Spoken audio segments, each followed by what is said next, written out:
ကျွန်တော်တို့နီးပညာအသုံးအနှုန်းတွေမှာအသုံးပြုနေကြတယ် authorization ဆိုတာကျွန်တော်တို့ဗာလဲ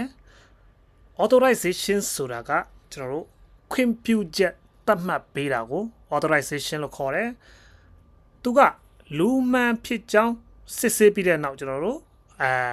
authenticated เนาะဒီ process ပြီးသွားတဲ့နောက်မှာအဲ့ဒီလူကိုဘာတွေကိုတော့အသုံးပြုခွင့်ပေးမယ်เนาะဘယ်အလုပ်တွေကိုတော့လှုပ်ဆောင်ခွင့်ပေးမယ်လုပ်ရမယ်ဆိုတာကိုဆုံးဖြတ်တာဖြစ်ပါတယ်ဒါကเนาะအသုံးပြုမဲ့လူရဲ့ role ရာထူးဒါမှမဟုတ်ရင်เนาะသတ်မှတ်ထားတဲ့မူဝါဒဒါမှမဟုတ်ရင် policy တွေအပေါ်မှာအခြေခံပြီးတော့မှ